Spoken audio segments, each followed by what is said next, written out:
Ang habagat ay bumalik ng may lakas ngayong hapon. Matapos ang ilang araw ng relatively calm na kondisyon, ang southwest monsoon ay nagpalawak na muli ngayong araw, ngayon ay nakakaapekto sa western sections ng northern at central Luzon. Ang Ilocos Region, Zambales, at Bataan ay nagtatanggap ng scattered rains at thunderstorms ngayong hapon. At ang Cordillera, Batanes, at Babuyan Islands ay nasa ilalim din ng epekto ng habagat. Ang pahina ay mukhang natapos na. Ang habagat ay nandito muli. Magandang hapon mga kababayan. Ito ang inyong 24 oras na pagtataya ng panahon na inilabas ng Pag-asa ngayong alas 4 ng hapon nitong linggo, ika-19 ng Hulyo 2026. At ngayong hapon, mayroon kaming komprehensibong ulat ng isang southwest monsoon na nagpapalakas at nagpapalawak ng kanyang coverage sa mas malawak na bahagi ng Luzon kumpara sa nakaraang ilang araw. Simulan natin sa pinakabagong sinopsis ng ating panahon ngayong hapon. Ang southwest monsoon o habagat ay kasalukuyang nakakaapekto sa western sections ng northern at central Luzon ngayong hapon. Pansinin ang makabuluhang pagpalawak mula kahapon. Kung kahapon ay ang Ilocos Region, Apayao, Abra, Batanes, Babuyan Islands, at Zambales ang mga lugar na apektado, ngayong hapon ay ang coverage ay lumawak at lumakas. Ngayon ay nakakaapekto na sa western sections ng parehong northern at central Luzon. Ang pagdaragdag ng central Luzon sa coverage ng habagat ngayong hapon ay isang makabuluhang development na nagpapakita ng pagpapalawak ng southwest monsoon patungo sa mas timog na bahagi ng Luzon. Pag-usapan natin ang forecast weather conditions para sa bawat bahagi ng ating bansa ngayong hapon. Para sa Ilocos Region, Zambales, at Bataan, ang mga lugar na ito ay inaasahang makakaranas ng maulap na kalangitan na may nakakalat na ulan at mga kulog-kidlat dahil sa southwest monsoon. Ang posibilidad ng flash floods at landslides ay nananatiling banta dahil sa katamtaman hanggang minsan ay malakas na ulan. Para sa lahat ng mga residente ng Ilocos Region, ang mensahe ngayong hapon ay malinaw at seryoso. Ang scattered rains at thunderstorms mula sa habagat ay nagdadala ng tunay na banta ng flash floods at landslides sa inyong lugar ngayong hapon at gabi. Ang lupa sa maraming lugar sa Ilocos Region ay maaaring saturated pa mula sa mga nakaraang araw ng ulan na nagdadala ng mas mataas na risk kahit sa mas magaan na ulan. Manatiling mapagmatsyag sa buong gabi. Para sa Zambales at Bataan, ang scattered rains at thunderstorms ngayong hapon ay nagdadala ng banta ng flash floods sa mga lugar na malapit sa mga ilog at landslides sa mga bundok na lugar. Para sa lahat ng mga residente ng Zambales at Bataan, manatiling mapagmatsyag at tiyakin na ang inyong mga drainage systems ay malinis at hindi nakaharang. Para sa Cordillera Administrative Region, Batanes, at Babuyan Islands, ang bahagyang maulap hanggang maulap na kalangitan na may mga isolated na rain showers o thunderstorms ay inaasahan dahil sa southwest monsoon. Ang posibilidad ng flash floods at landslides ay nananatiling banta sa panahon ng matinding kulog-kidlat.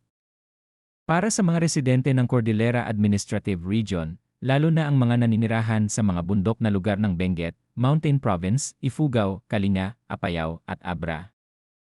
Ang isolated na thunderstorms ay maaaring magdala ng mabilis at malakas na ulan sa loob ng maikling panahon. Manatiling mapagmatsyag, lalo na sa mga lugar na kilala bilang madaling maglandslide. Para sa Metro Manila at natitirang bahagi ng bansa, ang bahagyang maulap hanggang maulap na kalangitan na may mga isolated na rain showers o thunderstorms ay inaasahan dahil sa localized thunderstorms. Para sa Metro Manila, kahit na ang inyong lugar ay nasa listahan ng isolated thunderstorms lamang ngayong hapon, ang pagpalawak ng habagat patungo sa Central Luzon ay nagpapataas ng moisture content sa ating atmosfera, na maaaring mag-trigger ng mas malakas na localized thunderstorms sa hapon at gabi. Manatiling alerto at handa para sa posibilidad ng biglaang malakas na ulan. Para sa kondisyon ng hangin at karagatan ngayong hapon, para sa buong bansa, ang hangin ay magaan hanggang katamtaman mula sa timog patungo sa timog kanluran, na may coastal waters na slight hanggang moderate at umabot sa 0.6 hanggang 1.8 metro. Ito ay katulad ng kondisyon ng karagatan sa nakaraang ilang araw, nagpapakita ng stable at manageable na kondisyon para sa karamihan ng maritime operations sa buong bansa ngayong hapon. Para sa lahat ng mangingisda at maritime operators sa buong bansa, ang mga kondisyon ng karagatan ngayong hapon ay manageable sa karamihan ng mga lugar. Ngunit ang regular na pagsuri ng weather updates ay palaging inirekomenda bago maglayag, lalo na sa western seaboards ng northern at central Luzon kung saan ang habagat ay aktibo ngayong hapon. Para sa temperatura at halumigmig ngayong hapon, ang pinakamababang temperatura ay 25.8 degrees Celsius na naitala ngayong alas 5 ng umaga, at ang pinakamataas ay 33.3 degrees Celsius na naitala ngayong alas 2 ng hapon. Ang pinakamababang relative humidity ay 57% ngayong alas 2 ng hapon, at ang pinakamataas ay 70% ngayong alas 5 ng umaga. Ang mataas na 70% na morning humidity ay nagpapakita ng very moist na atmosphere na nagdadala ng mas mataas na posibilidad ng ulan sa maraming bahagi ng bansa ngayong gabi. Para sa astronomical at tidal na impormasyon para sa Metro Manila bukas, ang araw ay sisikat ng alas 5:36 at lulubog ng alas 6:29. Ang buwan ay sisikat ng alas 10:01 ng umaga bukas at lulubog ng alas 10:15 ng gabi. Ang illumination ng buwan bukas ay 30%, nagpapakita na ang buwan ay patuloy na lumalaki patungo sa first quarter moon. Ngayon, isang comprehensive final assessment ng ating weather situation ngayong hapon at ang inaasahan sa mga darating na araw. Ang southwest monsoon ay nagpalawak ngayong hapon, ngayon ay nakakaapekto sa western sections ng northern at central Luzon. Ang Ilocos Region, Zambales, at Bataan ay nakakaranas ng scattered rains at thunderstorms. At ang Cordillera, Batanes, at Babuyan Islands ay nasa ilalim ng isolated na epekto ng habagat. Ang mga kondisyon ng karagatan ay nananatiling manageable sa buong bansa, at ang temperatura ay nasa normal na antas para sa rainy season. Kasabay ng ating pang-araw-araw na weather monitoring, ang ating team ay patuloy na nagmamasid sa tropical depression na sinusubaybayan sa malayong silangan ng ating bansa. Ang anumang makabuluhang pagbabago sa track at intensity ng sistema ay agad na ibabahagi sa lahat.